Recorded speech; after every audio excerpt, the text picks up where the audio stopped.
దినోత్సవ శుభాకాంక్షలు. సో ఈ పదం చెప్పుకోవడానికి కొంత గర్వం అనిపిస్తుంది. ఎందుకంటే తెలంగాణ పోరాటం దశాబ్దాల పోరాటం.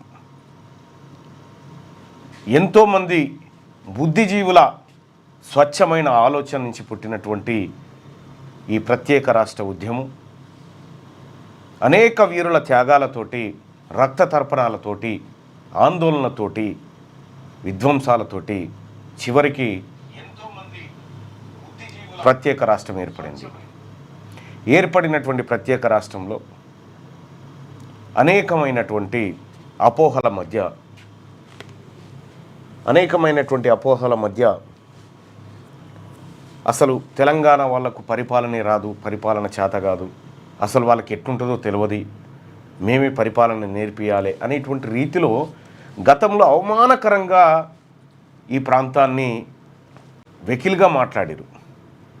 కానీ తెలంగాణ రాష్ట్రం కొన్ని శతాబ్దాల క్రితమే ప్రత్యేక రాష్ట్రం కాదు, ప్రత్యేక దేశంగా, ప్రత్యేక సంస్థానంగా ఇక్కడ అన్ని వనరులతో కూడినటువంటి సంపద ఉన్నది, స్వయం ప్రతిపత్తితో ఉన్నటువంటి సంస్థ ఇది. సో కాబట్టి ప్రత్యేక తెలంగాణ రాష్ట్రం ఈ రాష్ట్ర పరంపరలో ముందుగా మనమందరం కూడా తెలంగాణ ప్రజలారా ఒకసారి జయహో జయశంకర్ సార్, తెలంగాణ జాతిపిత జయహో జయశంకర్ సార్ నీకు నివాళులర్పిస్తూ ఉంది. క్యూ న్యూస్ శిరస్సు వంచి నివాళులర్పిస్తూ ఉంది. నీ త్యాగం, ఆ తర్వాత కొండా లక్ష్మణ్ బాపూజీ, ఆ తర్వాత దొడ్డి కొమరయ్య, ఆ తర్వాత ఐలమ్మ, ఆ తర్వాత ఈ తెలంగాణ రాష్ట్రం కోసం బలిదానమైనటువంటి జీవితాలన్నిటికి కూడా శిరస్సు వంచి నమస్కరిస్తుంది క్యూ న్యూస్. ప్రజలారా మీరు కూడా ఇవాళ జయశంకర్ సార్, ఎక్కడైనా జయశంకర్ సార్ బొమ్మనే ఉండాలా, ఇవాళ నివాళులు అర్పించాలంటే అమరవీరుల స్తూపం ఉండాలా, లేదంటే దాని పక్కపొంటి జయశంకర్ సార్ బొమ్మ ఉండాలా, ఆ రకంగా మనం వాళ్ళని గౌరవించుకోవాలా. సో మరి త్యాగాలన్నీ మనవి, త్యాగాలన్నీ నిమ్న జాతులవి, త్యాగాలన్నీ సిరిపురం యాదయ్య, పోలీస్ కిష్టన్న, శ్రీకాంతాచారి ఇట్లా లెక్క పెట్టుకుంటూ పోతే 1200 శరీరాలు మలిదశ ఉద్యమంలో కాలి బూడిదైపోయినాయి. మరి దేనికోసం కాలిపోయినాయి? కల్వకుంట్ల చంద్రశేఖరరావు గారిని గద్దె మీదకి ఎక్కించడం కోసం కాలిపోయినాయా, లేకపోతే రేవంత్ రెడ్డి గారిని సీఎం చేయడం కోసం చనిపోయిరా? కాదే.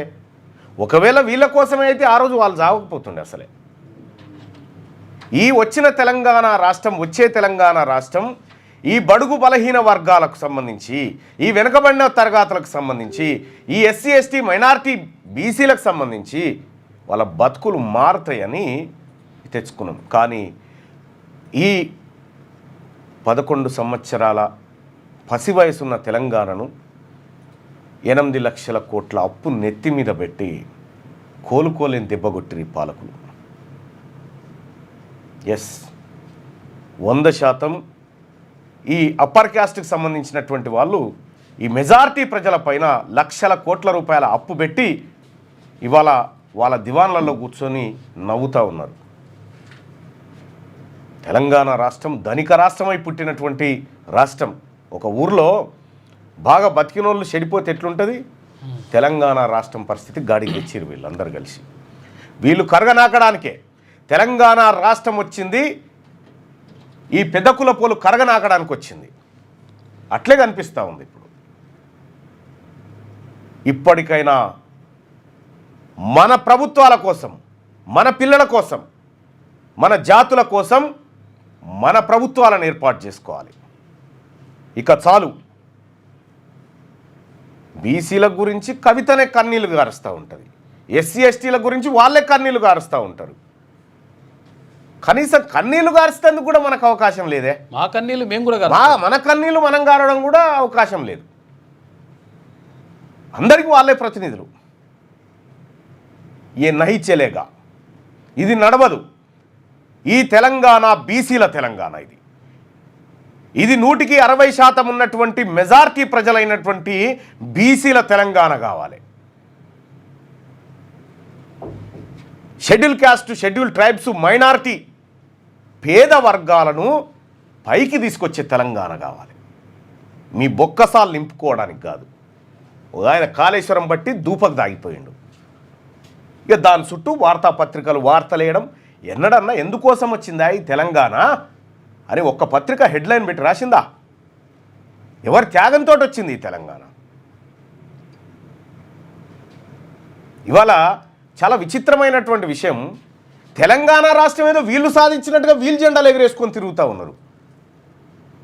అప్పుడు ఆంధ్రలో సంఖ్యలు ఉన్న వాళ్ళంతా తెలంగాణ రాష్ట్రాన్ని వీళ్ళు సాధించినట్టుగా వీళ్ళే చేస్తూ ఉన్నారు.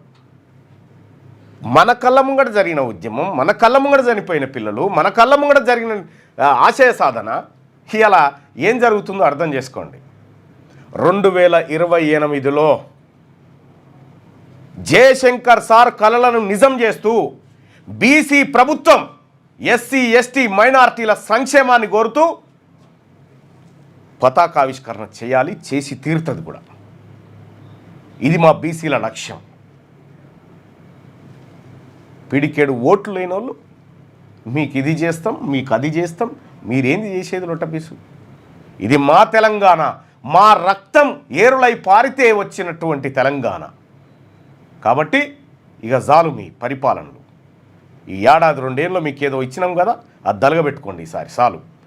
వచ్చేది బీసీ ప్రభుత్వమే, బీసీల చేత బీసీలే పరిపాలన చేసుకుంటారు.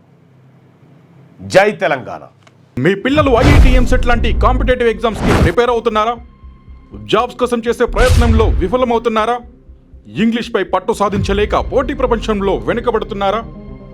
స్టేట్ సిలబస్ అయినా సెంట్రల్ సిలబస్ అయినా అన్ని సబ్జెక్టులు ఇప్పుడు ఒక్క క్లిక్లో. షేక్ స్పైకర్ ఇప్పటి వరకు ఎవరు తయారు చేయలేని విధంగా రూపొందించబడిన సరికొత్త యాప్. ఇప్పుడే షేక్ స్పైకర్ యాప్ని ప్లేస్టోర్ నుండి డౌన్లోడ్ చేసుకోండి. కేవలం 1000 రూపాయలకే 7 ఏళ్ల పాటు సబ్స్క్రిప్షన్ పొందండి.